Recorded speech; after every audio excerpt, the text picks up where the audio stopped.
Thank you so much. Howdy. Hi, guys. Howdy. What's up? Oh, you good. I gotta get to the crib. I'm sick of the flight for Thanksgiving. All right, question for Esau, E-Man, and Jacoby.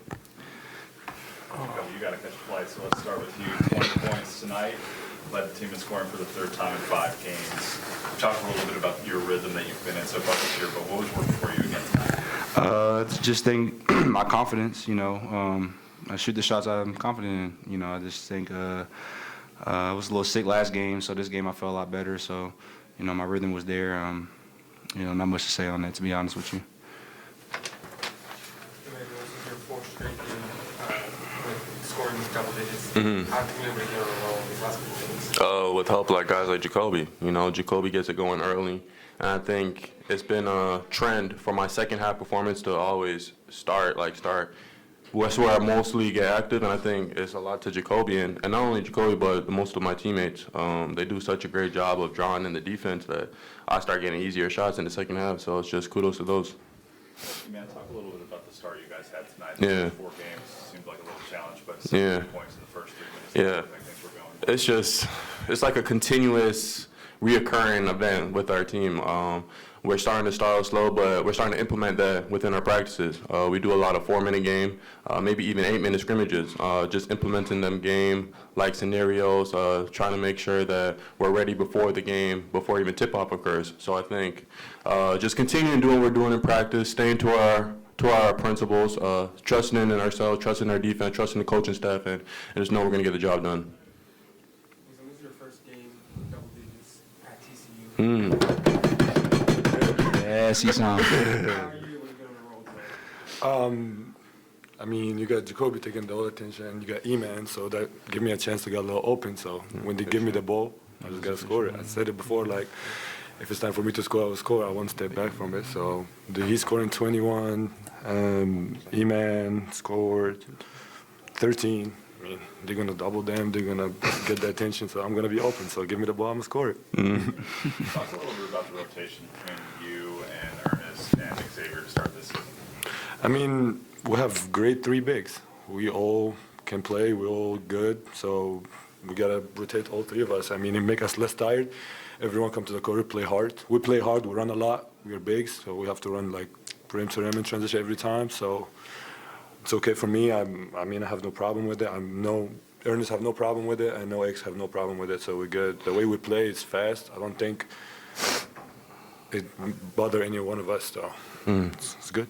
How dangerous are you guys with so many guys on the board? So we're talking? How dangerous are you guys with so many players who can score? It just makes us, we're very versatile. We have a lot of players that can do a lot of things on the court. Jacoby, for example, he could bust out. He could start the offense. He could kill you within the half court. We got Esau. He can guard a lot of positions, more than people think. And we're just versatile across the board. And being that versatile just gives us so many options. And all those options, we all become threats. So you take away one thing, we have something else. And I think that's what's really been helping us. And that's a lot of that happens in our transition, too. You take away one key player in transition, we got 11 other guys that can do the same thing, so we're just very versatile. How is it having someone like you, someone who can help out with second chance points? It's huge. Second chance points. It might not say in the scoreboard and the stat sheet, but it's huge. All those second chance points that he's giving us, whether he's going up for himself or kicking it out to another player, it's huge. Second chance points win games, and that's what we've been doing. You just talked about your transition. Yeah. You guys get a lot of that with turnovers. How are you able to turn over Alcorn State so much tonight? Just locking in. A lot of it goes to our scout. Our walk-ons don't get enough credit that they're supposed to get, but they do a great job of coming out for scout team, helping us prepare for these games and knowing the defenses and the offenses that we're going to go against. So I think being mentally locked in before the game, I think that's been helping us. Going back to something Esau said about how all 3 big men are prepared for their roles and seemingly unselfish. Can you talk a little bit about the general unselfishness that this team has? Oh, yeah, every guy's unselfish. We're a very close team on and off the court. So, we want to see everybody succeed, and that's just a testament to our team. And, it's going to be dangerous, especially when we get to Big 12 play, because, like I said, I've said them in a few press conferences that, any guy can get, 15, 20, any points they want. So it's just about, guys staying confident, staying ready. When it's your time, step up to the plate. And I think that's what Esam did tonight, and we'll see a lot more from different guys down the way. Man, talk a little bit about the rebounding tonight. You matched up Yeah. with Alcorn, 37 rebounds. I actually think not only me, but the whole team collectively, I think we could have done a way better job on the boards. Our culture, we emphasize rebounding a lot. And to win games at the next level against not better opponents, but more aggressive opponents, I think rebounding, we have to be dominant from the jump, from the first half going to the second half. And I think I had a lot of rebounds. I had 6 rebounds, but I think I could have done a better job of just being more into play, helping out our big fella down here.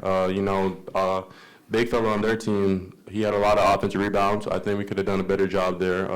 But that's what's great. We have some stuff we need to work on, and our ceiling is just incredibly high. Any last questions? Esam, what's been the biggest difference in your role for Coastal this year in terms of your playing time? I mean, it's completely different, but this is the point of it. Like, when I transferred, I wanted to go to a bigger team that have better players, and it's a better league. It's a better, like, I never played with 12 players that are very good, and that's the point of it. I was prepared. I was mentally prepared before I do it, before I transfer here, and I know it. Like, I won't play 37 minutes a game, every game. I know I'm not gonna get the ball every time in the post. It's tiring too. I ain't gonna lie to you. Like, like getting the ball every single time and you get in double team, all is tiring. So for me, it was to win. I know I have to play with a team like this, and I love it. I mean, what, 5-0? Yeah. 5-0, yeah. That's the point. You gotta keep doing it that way.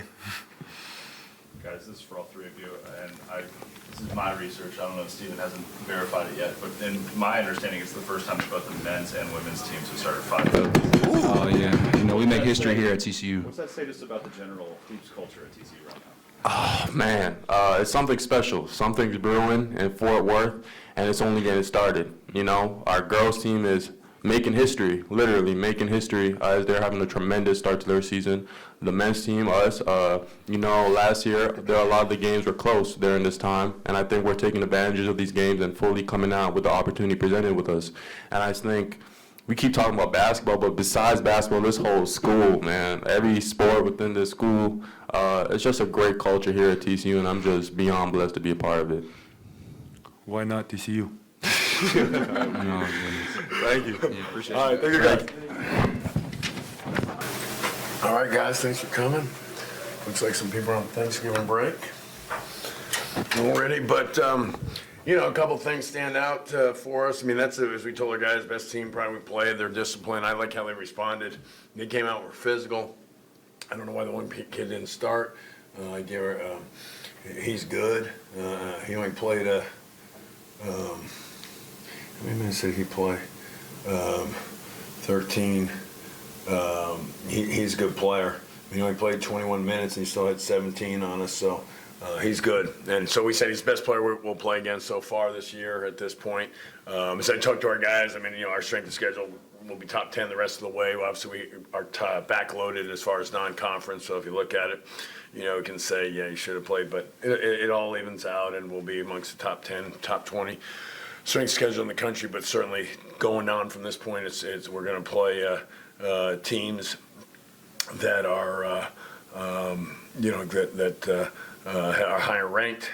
What we did well today was, I think the big guys, again, huge production, 23 points out of those guys. I think they're 8 for 9. They made the free throws.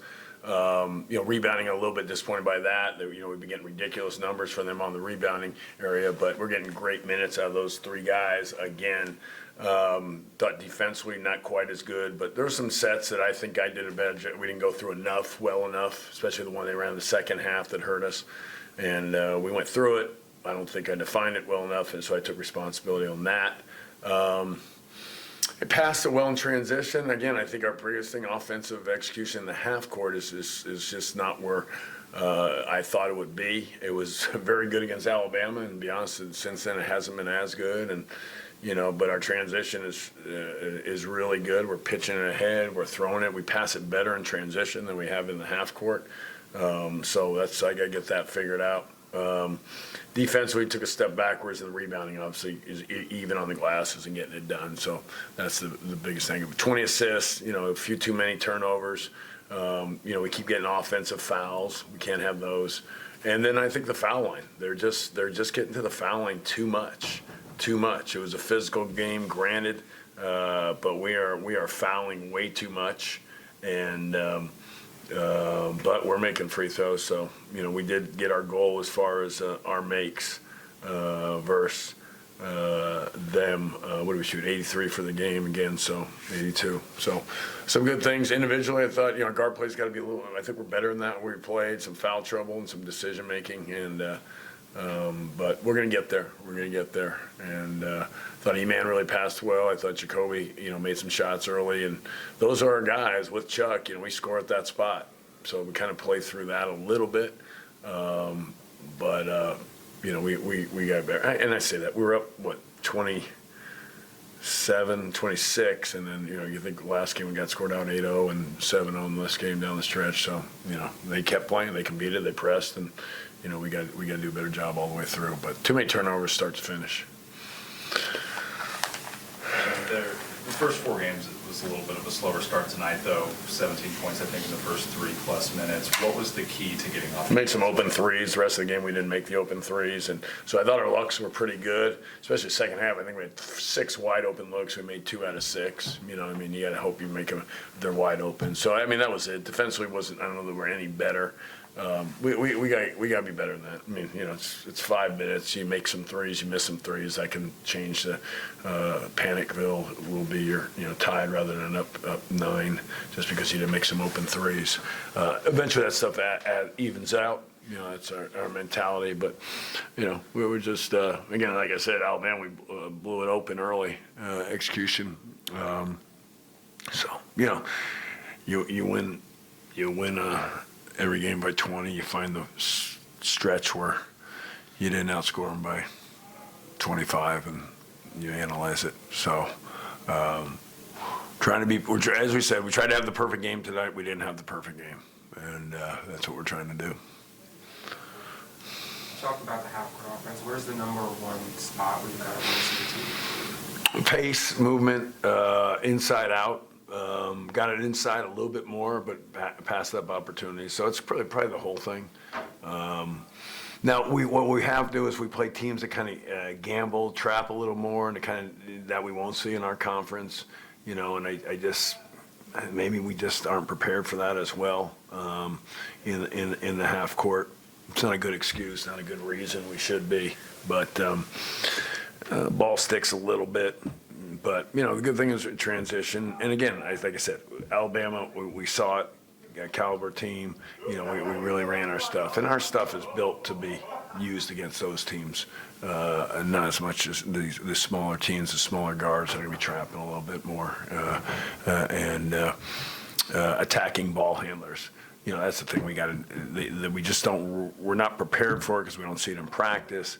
The guys in the backcourt, they'll trap, they'll on the penetration, they'll really attack the ball handler, and we kind of tend to go a dribble too deep, and it's something we've been working on with our guys, and the new guards are really especially on that. Jacoby's now led the team in scoring 3 of the 5 games. Do you think he'll be the go-to guy? We have a lot of go-to guys. I've never used that phrase in my life, so.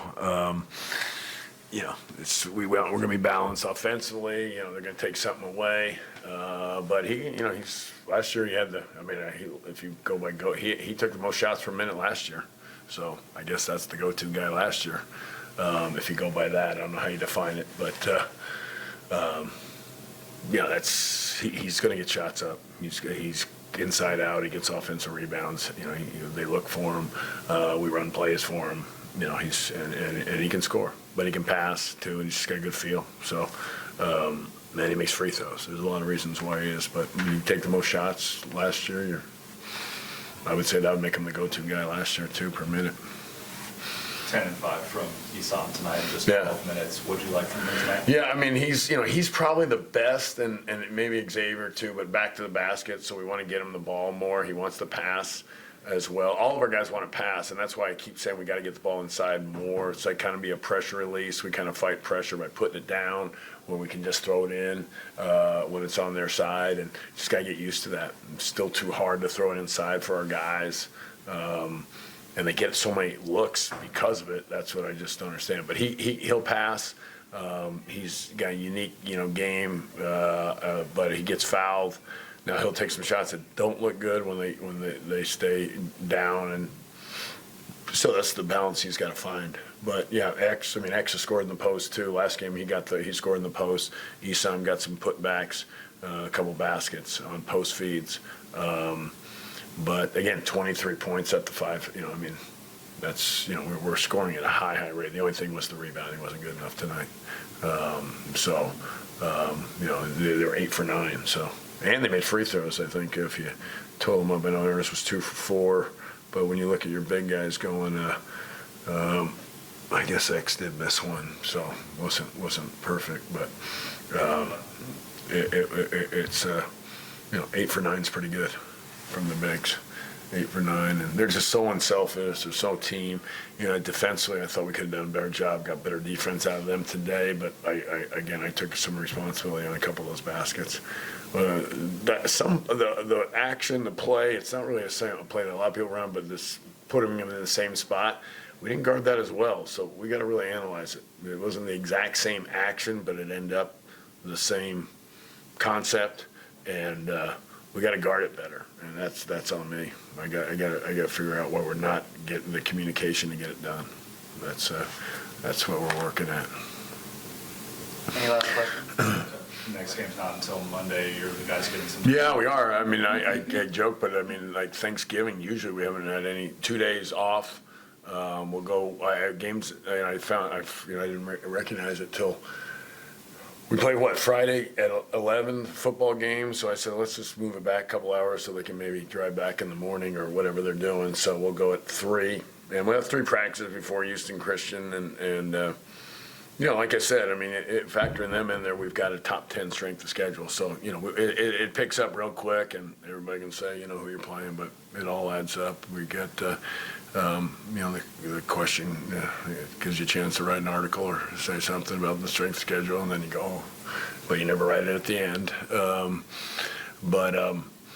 It is what it is. It just felt with the tournament, how we're doing the Christmas. And it was the last time we'll do Diamond Head. Just because we can't, and I knew that because of the conference going to 20 games, and we can't do Christmas, and so just the opportunity to do that. So it's a good one, Christmas tournament, go to Hawaii.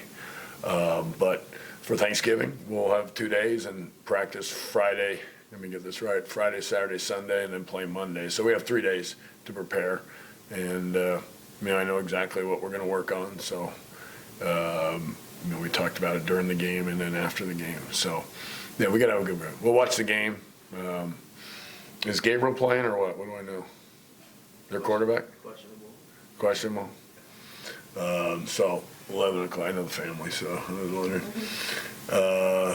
So watch that, and then lift, and then practice. That's the plan. And we got to be better.